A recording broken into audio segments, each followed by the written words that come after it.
Hello, beautiful people. Welcome to Soul, Light, and Body. Today we have a beautiful guest, Jeannie Bookman, and the topic today is healthy aging. And it's a subject that many of us have a difficult time with, very difficult time with. But today she's here to give us the tools that we could help ourselves to age gracefully and embrace aging with love and compassion. I'm Karen Pascal, an holistic health and wellness coach. And today, how does our lifestyle affect our aging process? How our lifestyle affect our aging process? So grab your pen, grab your notepad, grab a cup of coffee, a cup of tea, sit back, relax, and just take some notes as Jeannie is here to really clear the air about aging and how we feel about aging and what we can do to age gracefully. I'll now hand you over to Miss Joan Williams. Thank you, Karen. Um, Happy Friday to all. And it's such a beautiful day today. So we got so much good stuff here for you this morning so that you can learn the aging process and create a new mindset towards aging. Because as Karen rightly said, it's very difficult looking at aging when you're losing some of your independence. You want to know what's happening.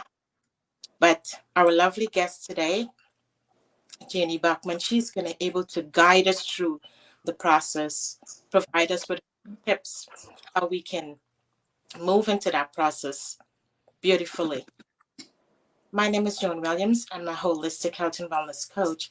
And I just want to say today is that celebrate your wins, small ones and large ones. Because remember, you have worked to achieve that win, regardless what. So now I'll tell you today a little bit about Miss Jeannie Bachman. Uh, Jeannie is an exercise physiologist, national board certified health and wellness coach, amongst other certifications. She is a founder of the company called Be Well. And the company Be Well, her core values are kindness, optimism, resilience, purpose, and passion. Jeannie's mission is to help women to optimize their health for healthy aging with 5 pillars of well-being, and she's going to tell us more what those 5 pillars are. Jeannie, welcome. Thank Welcome, you. Jeannie. Thank you. Thank you for having me here. Thank you so much. Did you get the link? Yes, I did. Okay, I did. fantastic. Thank you. Tell us how this goal of yours, this mission of yours came into being. So just to kind of go back a little bit about my background, I've worked in the clinical environment in hospitals doing cardiac rehab. And so I started out my career with people who had health issues. And then as an exercise physiologist, I decided that I wanted to help people be more preventative of diseases. And so I went into the corporate world and worked with many, many clients, from executives to employees, doing employee wellness programs, working with insurance companies for incentives, and did all of that for about 22 years. Eventually, I went into more preventative, which was getting into health and wellness coaching back in 2003. Because what I was finding is that even though people wanted to prevent disease, they didn't necessarily have the tools to do that. And so that's over the years, I started to develop what I call mindness, MIND, which stands for mindset, and then NESS. N stands for nutrition, E is exercise, S is stress, and the other S is sleep, mindness. And so that's my approach to healthy aging. That's beautiful. Wow. Outline that, and because it's something that we all went with our face at some point in time in our lives. So that you were able to carve this out, and how you're helping us on this journey called aging. What are the 5 pillars? I know we mentioned that in your bio. 5 pillars to well-being. Yeah, those are the 5 pillars, and I actually created it's mindness, which is again mindset. So the mindset is the foundation. Mhm. Without mindset, you essentially are unable to move forward with the other 4 pillars. So the mindset is number one, and generally that is, and this is where the health coaching comes in. It's kind of creating that 6-month vision. How do you envision yourself 6 months from now? And looking at the internal factors, intrinsic. So basically, generally people do things because they're getting rewarded for it. Or they have pressure from their peers or the public. But if we do things from internally, then we have more chances of being successful. So when you have the right mindset and the right plan, you can execute and you can make it happen. And so what I was finding, and this is where going back, being a personal trainer, doing health and wellness, you could tell people to do X, Y, and Z. But if they're really not ready to do it, and this is where motivational interviewing comes in, they're not going to do it. They can say they are ready, but they may not be ready. And you can see it in their actions. They'll have 101 excuses of why they can't do something. Mhm. Tomorrow I'm going to drink more water. And then tomorrow comes and there's, something happened. And so through the years as well, what I was finding is that we also tend to set up too many big goals. When I used to work with clients, it was always, I'm going to go work out 5 days next week. And they're starting from zero. And so they set up too high of expectation. And when they fail, they start to falter, and then they start to question, can they really meet this goal? And before you know it, they've stopped doing it completely. So it's all about setting up that mindset, setting up the vision. Once you create that vision of what it is that you really, really want for yourself, do you want to have more energy? Do you want to run around with your grandkids? Do you want to go up the flight of stairs and be able to breathe comfortably? Do you want to sleep better through the night? Do you want to be able to travel with your loved ones without having to worry about if you're going to fit in the seat or not? And so you have to kind of figure out what's important to yourself and then set up that vision. And once you create the vision, that's a 6-month vision, you're going to do what I call reverse engineer. Start out with the goal and then work yourself back. What is it that you need to do to meet that goal within 3 months? And then, so what's the goal for 3 months? And then before that, and then eventually you get to weekly goals and then daily goals. I think we're used to doing the weekly goals, but many individuals don't do daily goals. And daily goals is really essential because you're kind of checking in on yourself every single day. And so just like when we talk about business and other parts of our lives, relationships, business, we always talk about mindset in those areas. But when it comes to health and wellness, we rarely talk about mindset. And it really is essential to start out with that.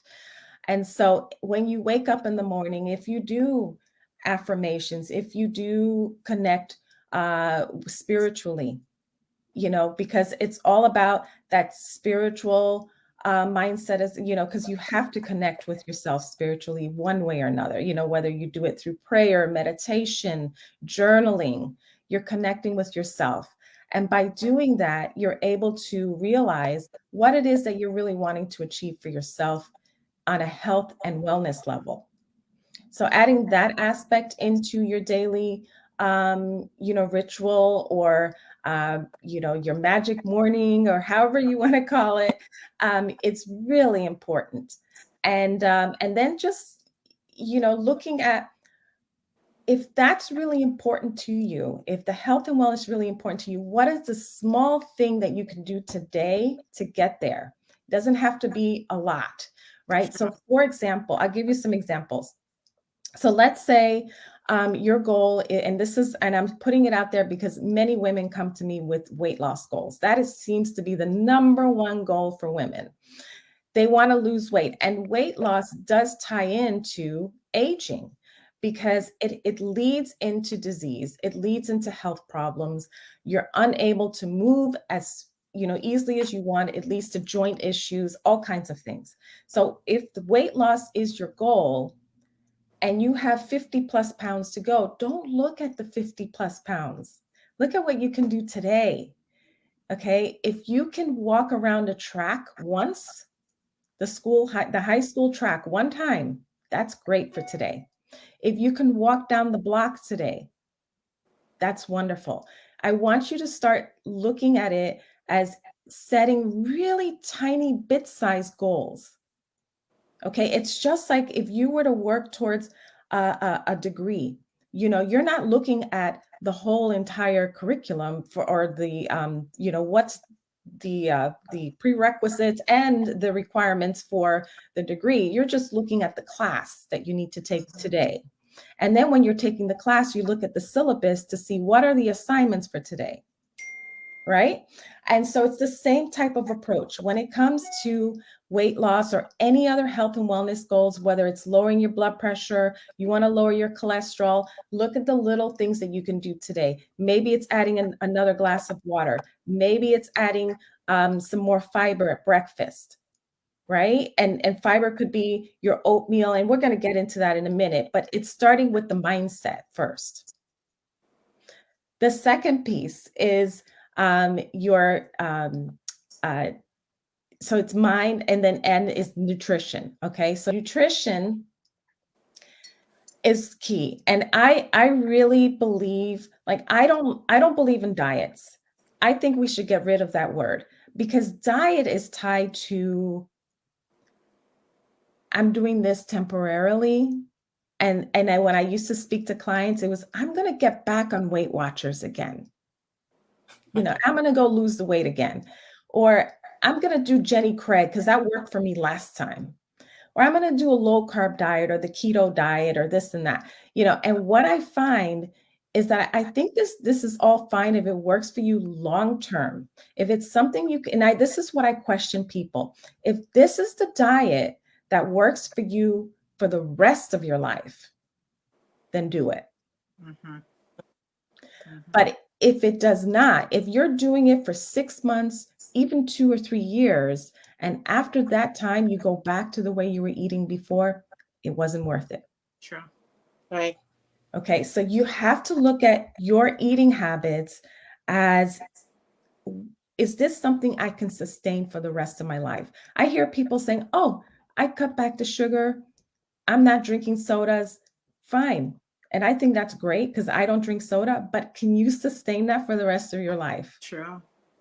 Mm-hmm. Mm-hmm. Right? There is a high level of nutrition that, if you're at that optimal place where you're not taking in sugar, you've reduced the sodium significantly. Just a wonderful diet. It's hard to achieve for most people. Okay, there's a lot of individuals in the health and wellness industry that we show you that this is the best diet to have. It's just fruits, vegetables, just the basics. No processed foods, no over processed foods. But ideally, most people are not going to follow that. Let's be honest. True. Yeah. So it's working with the majority of the population and get what can they do for themselves today. And again, the bite size, goals. And so if today you're adding the extra glass of water, that is wonderful. I've worked with clients where they were drinking, a pack of sodas a day, all day drinking soda, and they cut back to maybe half a pack, the cans, and then slowly going down and down to where they were only drinking 1 can of soda a day. Well, yes, we know soda is not good. And there's a lot of sugar in a can of soda, but to go from a whole case of soda to 1 can of soda, that's a huge, huge accomplishment. So true. You Yeah. know, and then there's people that don't like specific food groups. I worked with clients who don't like fruits or who don't like vegetables. True. So true. So you have to work with that, Mhm. and you have to be creative. How can we get you to take in those vegetables? Yeah. And so it's really working with their preferences, their challenges, their obstacles, and really kind of letting them lead the way as to what they're willing to do today. So that's nutrition. So really working closely with them as to, what works for you long term. What are you willing to do today? What's a simple task? Because I've had people say, oh, that's so easy. I can do that. Well, I want you to do that then. If it's that easy, go ahead and do it. It shouldn't be hard. Mhm. Yeah. Mhm. Mhm. Thank you so much, Jamie, for enlightening us the various steps and our starting point. Where should we start at, and then gradually move to where we want to be. So Mhm. that is really great that you've outlined that for us so that we can understand. Don't Yeah. worry about it. Start small. Celebrate small wins, like the example you state with a guy with a pack of soda. He came to you starting with that, but you were able to guide him through that process with his mindset. Mhm. He came down to one. So those are the things we have to focus on. Where do we start from? What do we want to achieve in the moment? And don't be hard on ourselves. Exactly. Exactly. Giving ourselves grace. Life is hard as it is. And, for us, I think sometimes we're harder on ourselves than other people are. And if we just grant ourselves grace, today was a tough day. I didn't meet my goals, but tomorrow's a new day. I'm going to get right back on it. And that is an excuse that people use to quit. I didn't do well today. I don't think I can do this. I'm going to take a break. I Yeah. have too much going on. I'll start working on it later. Mm-hmm. Okay. We have to start looking at it as nothing's easy. It really isn't. The smaller goals are simpler to kind of, take on a daily basis. But if you look at the whole picture, getting healthy is hard, but also being sick is hard too. True. Yes. So true what you're saying there. Getting sick is a really it takes the body, the mind into a really dark place. It So sure does. the better thing for us to do is to work on the healthier side. Mm-hmm. So and working on it and sustaining it and not putting too much pressure on ourselves. Take small steps as you go along. Small steps as you go along, because we always have to remember the mind is connected with the body, and that is what make up the whole. Yes. So the mindset, as you rightfully said, the mindset is so important for us, and we don't beat up ourselves along the way, because many times today we may fall away a little bit, and but we have a chance to pick it up back. And don't just give up because we made a mistake yesterday. You give up today and say you can't do it. So it's just keeping on that course and keeping the mind righted on that course. Is depression depression and loneliness normal for someone aging? Absolutely. Because as we get older, we start to have fewer and fewer friends, and we have to make an effort to stay connected to others. And so that's part of the impact of your mind and being happy, because, and there's studies that show that those who are living longer are happy. So it is essential to really make sure that you are adding the social aspect to. That's definitely a very, very, very, I'm glad you brought that up. That's very important to healthy aging is, and that's where mindset comes in too, because you're thinking more positively, you're connecting with others around you that are positive, and you are making sure that you have healthy relationships with people. So yeah, absolutely. It's and cognitive, because as we get older, our cognitive function kind of declines. So we have to continue with that and that's where all of these things fall together, they work together cohesively. You can't do just one. It's the nutrition, it's the exercise, decreasing stress. Oh gosh, stress will cause premature aging quickly, cause disease quickly, heart problems quickly. High stress where it's chronic, that will cause serious health problems. So I would say get into, decreasing that stress. Sleep. You can't sleep if you have all of those problems. Right. Or any of them. If you have stress, you're not going to sleep well. If you're not eating well, you're going to have digestive issues or some other issues that are going on that is going to impact your sleep. So Yeah. you're saying, If you get all 5 pillars into place, to where they're working together, you'll feel like you're 20. You won't feel like you're 50, 60, 70, 80. You'll feel like you're 20 because you're connecting all the dots. So aging has nothing to do with how old are we, the number on a piece of paper. True. Aging has to do with our lifestyle. right. Hands down. Yes. A lot of engagement and as you said, keep connecting with Yes. others. Yeah. Maybe groups and stuff like that. Do different activities. If you go start doing dancing, maybe you can adapt new likeness to other things than you never did before, just to keep that energy, to be happy, as you said, keep your vibrations up. Absolutely. What 3 social changes that affect aging? Yeah. So social changes. Yes.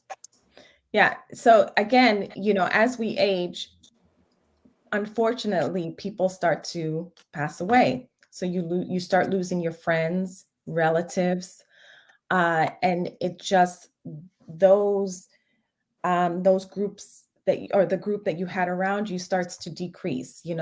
And so you have to intentionally seek out new friends, new social gatherings, activities you can go do.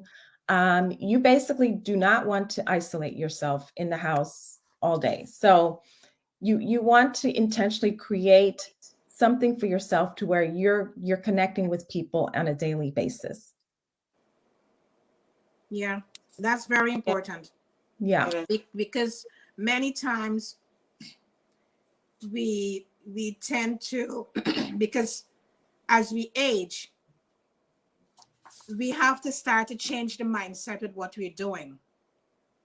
And as you rightfully said, many times the friends that we had when we was 30, we won't have them when we are 50, because everybody makes their own shift.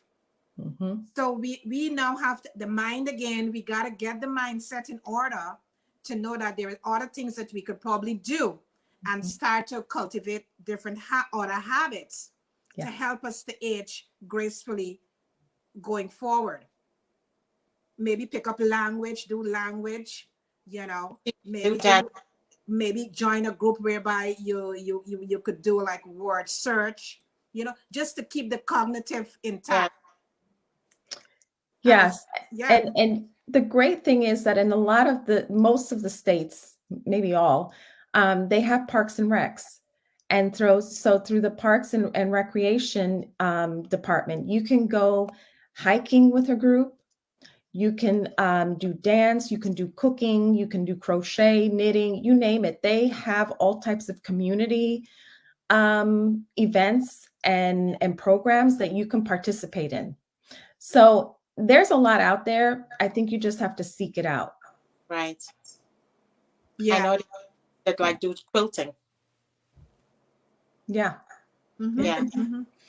Yeah, and the thing is with that is, if you're being social, it decreases your stress levels, which then it decreases your anxiety. It makes you happier. You have a better mindset. You're able to make better decisions as to what you're going to eat today. What are you going to go and do some exercise? Like, it all impacts mood. Absolutely. It's a cycle, it all feeds into each other. If you wake up tired, you're not going to make very good decisions today about nutrition. If you notice, the days that you don't sleep well, you tend to eat more carbs, and you are moodier. And yeah, and you don't want to exercise. So Yeah. Yes. Yes. So true. You mentioned the cognitive aspect of aging. Do you have any advice on how to prevent things such as Alzheimer's? Oh, yeah. So Alzheimer's, as you know, and I have to actually share, my mom, she had dementia, which is part of the same group. And so then she actually passed away from dementia, but thank God she was 97 years old. She made it through many, many years, and she had a great life. But the reason why I mention that is because she was very social. She was very happy. So she did a lot of the things that I'm sharing today. And I think that scientists right now, they say this may prevent dementia or Alzheimer's. This may do that, but at the end of the day, we really don't have 100% assurance that anything is working at the moment. So, but what I will say is I absolutely believe that the 5 pillars I talked about will help to decrease your chances of developing Alzheimer's. Is it guaranteed? No. But and this is what I will say. It's cancer, all of these diseases that are pretty serious, and we don't really know what the cause is 100%. These 5 pillars will help to decrease your chances, but it will not guarantee that you won't get it. Right. Unfortunately, because we have family history that plays a role, our, genetics, the environment plays a role. I think we forget that, that there's things that are uncontrollable. So these are controllable factors that we can work on, but there's also uncontrollable, and that's environment and genetics. Yeah. And sometimes our gender. Exactly too. Right. So true. That is absolutely true. That's absolutely true. Somebody is saying that she's saying she having trouble. I'm struggling with my mom getting older and seeing her struggle more. Many times we are living with our parents, and we become the caregiver for our parents. Yeah. And we see a lot of things happening with our parents as they age. Mm-hmm. And we now understand what is aging and what could happen with aging, because when we look at our loved ones, how they age, then it really hit home to us. What could we do to change our life as we look at our loved one aged? Because we're there, and sometimes, a lot of times, families are caregivers for their loved ones, and they could become burnt out. It becomes so stressful situation for them to do it. But at a set time, the lifestyle that your parents probably used to live, what they eat, the nutrition, the stress, all of that come together now in the older years now. everything hit home now. Mm-hmm. So we are there looking at them, and we have to help them through that process now. But helping them through that process, we are helping ourselves also, Mm-hmm. Because we learning. right? Yeah. Can you talk a little bit more about that, Jeannie? Yeah. And actually, I do have to say, you know, when I saw my sister caring for my mom, that was a very, very stressful situation. And I think others who are caregivers for their parents will agree. It's very, although you are wanting to do it and you are connecting with them because they're there with you every day and you're taking care of them, it can really put a toll on your health and your emotions. So it's a very hard task. You know, it's very hard to do. That being said, I think that, you know, it kind of shines a light as to if you don't do X, Y, and Z, this is what could happen. You know, because what we see is that sometimes, you know, our parents may have had smoke, maybe they smoked, Yes. you know, maybe they didn't eat so healthy back then. Yeah. You know, and so a lot of these illnesses that come up are a result of all of those lifestyle choices that they made earlier in life.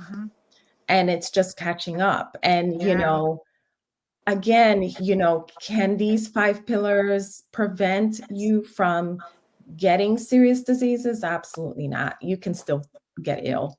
You know, I've seen people all the time, you know, they're in great shape and they have heart problems, or, you know, they may develop cancer or something, and it's just out of the blue. So, you know, it's unfortunate that you can't prevent everything, but I think that, you know, if you lead a healthy lifestyle, you can reduce or eliminate most diseases and illnesses. And when we see our parents are you know, going through that, it definitely, I think, is a reminder of how important it is to take care of ourselves. Yeah. That is so true. And Karen and I can totally relate to that because we were caregivers for our mom. And so I mean, we are professional caregivers as well, but we had to care for our mom, and we know how challenging and how difficulty that you can encounter in that process. And just watching your loved one, someone you love and care for, just day by day, their lives is just being chipped away, and you have to come in, and everything that you tell the client that you work, relatives and everything, then you have to practice that in that moment for your loved one. So it's a very challenging thing also. Yeah, it is.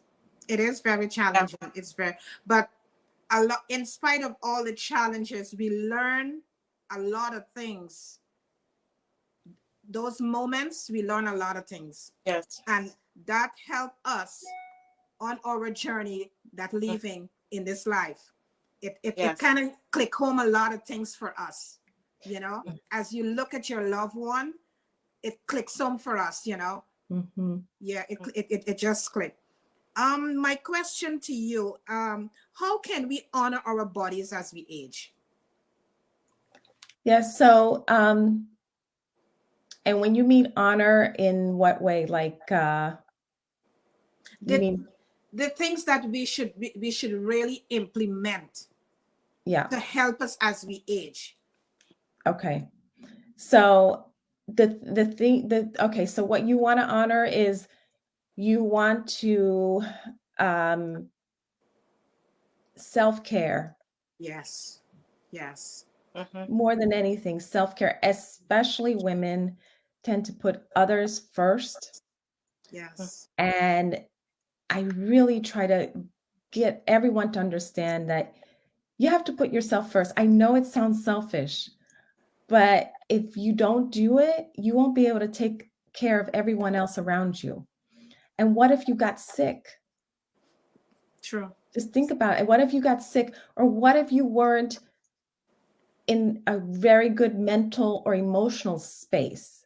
Could you really connect with those around you and give them your full attention?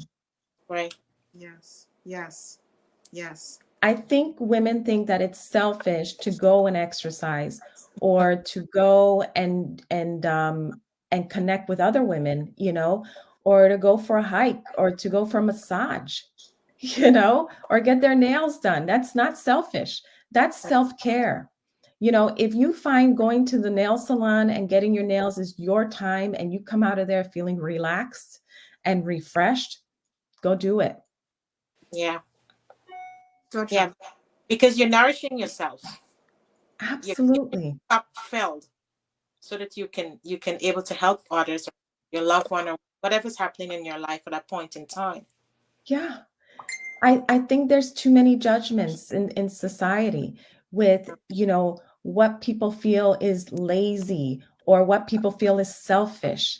And, when you think about sleep, for example, years ago, if you slept to a certain time, oh, that person's lazy. Mm-hmm. You know, no, sleep is essential. And if that person's sleeping till a certain time, that their sleep schedule's off. That's all it is. They're tired. So I think we have to shift the way we think about things. And when you see a woman going to get her massage or going to get her facial, her nails done, and she has kids and a family, it's not that she's ignoring her family. She's doing what she needs to do so she can take care of her family. Mm-hmm. Yes. Mm-hmm. You know? Mm-hmm. Can you talk about your company, Be Well? And we like that your core value is kindness, optimism, resilience, passion, and purpose. Can you talk how this really came to be? Sure. So Jeannie Be Well started a few years ago, and I actually rebranded because I initially started out with weight loss because that's my specialty. But then as I started to get older, I started personally to experience health problems myself. And when I say health problems, not like medical, well, let me go back. When I say health problems, I meant I started to experience anxiety, depression, uh, COVID hit, and it was very, very rough on us as a family. And I gained weight for the first time in my life, and this is part of that pressure, from society. When you're in the health and wellness industry, there's certain expectations. Mm-hmm. And, I was always fit and thin, not I didn't have to worry, and I would help women. And a lot of them were going through menopause and I couldn't connect with it. Here I was in my 20s and 30s and 40s trying to help women in menopause, and I just did not connect with that. And I would help them lose weight, but I didn't really understand it at an emotional level and how difficult that was. And it's a different stage in life. And when I started to gain weight, I had to kind of like, I had to really take a deep look at myself and to what is going on, how is it I'm gaining weight? Is it the hormones? And so by reevaluating myself and looking at, what society thinks, I really do believe that we have to be comfortable with ourselves as women. Right. There Yes. shouldn't be a specific number on the scale that you need to be, but I feel like being more accepting is key, And so by going through that journey myself, I switched my branding because I was going through menopause. I was going through COVID, a lot of personal tragic events in the past 2 years prompt me to go in this direction. So I was teaching all of these things. I was coaching people in all of these pillars, but I never really connected the dots. And never really sank in until I personally was going through it myself. And Mm-hmm. then I had the aha moment of, oh, now I get it. I'm starting menopause. Yeah, yeah, yeah, yeah, yeah. And when you start menopause, you have to actually really, the things that you could get away with when you were in your 30s, 20s, as far as eating and exercising, totally changes when you hit your Yes, late 40s and early 50s. yes. Completely change. I mean, I couldn't get away with things that I used to. You know, I couldn't go to CrossFit 2 and 3 days a week and be done. No, I had to change everything. Yes. So when as we age, things start to change. Your lifestyle start to change. Your mindset has to change. So Mhm. every the body start to change because the hormones start to Yeah. change. So everything start to change, and we, especially women, as you said, we need to embrace that Mhm. because that is part of our journey. Yes. So we have to embrace these things, and it's good when we educate ourselves Mhm. about all of like menopause, the hormones, what is going to happen when you reach to that age, Yeah. you know. So once we are educated about that, when we get to that age, we could able to say, hey, this is what's got this, whatever is happening to me, my body had to go through this process to come out. So it's really good Mhm. how you really explained that just now, so the viewers could really understand, especially women, how the body really goes through this different process. Yes. And Yeah. there is nothing we could do. The body has to go through those process. It's a process. It is. We It's can't a change process. it. No, no. And instead of fighting it, just accepting that this is a different stage in your life. You're no longer your 20s, 30s. This is a different stage. And so you have to accept yourself in this new stage in life, you know, and it's self-acceptance. It's letting go of society judging you and making their decisions of what you should look like and shouldn't look like. And you know, it has to be more internal. Again, going back to connecting with yourself on an internal, spiritual, mental way, you know. And Yeah. I seriously believe in a spiritual connection. When I mean spiritual, I mean that in that part of you that you know, when you have that gut feeling about things and you make the mental decision to do it, and then you find out later it was the wrong thing to do and I shouldn't have done it. That's what I Mm-hmm. mean, connecting with your spiritual self, your soul. Mm-hmm. Because if you don't, you're going to go through life making lots and lots of mistakes because you're not really paying attention to your intuition, your gut. Yes. Okay. That, And just quieting mhm. yourself and listening to your internal self, that's going to guide you and make better decisions for you. When you make decisions to eat that piece of cake, or you make decisions not to go and exercise, it's all here because you also have a voice in here in your internal soul that says, Jeannie, you know, or Karen, you know that you shouldn't be doing that. You don't want to do it. And that's only a temporary satisfaction. What about tomorrow? Are you going to be happy with that decision? So it's really connecting with yourself and letting go of a lot of those judgments from the external society, the world, and quieting yourself and really being comfortable and loving yourself. True. So true. That is absolutely true because many times we self sabotage ourselves, Absolutely. and we be so Yeah. so telling ourselves that, that we should have done that. Why didn't you do that? You're Yeah. bad. We Yeah. keep telling ourselves all of these negative things, and Yeah. that is not really helping. Yes. we Yeah. need we need to show ourselves more love and compassion. Absolutely. Yeah. Yes.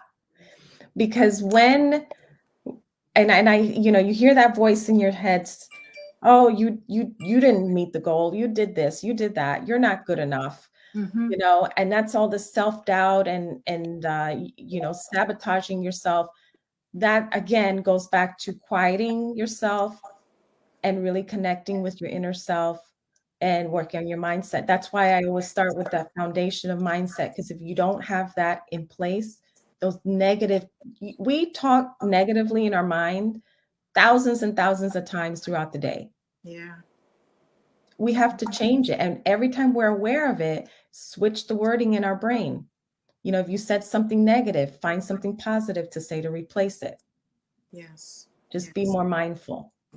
Yeah, being more mindful, it is so important for us, because once you're being more mindful, you could able to pick up the negative when it's trying to creep up.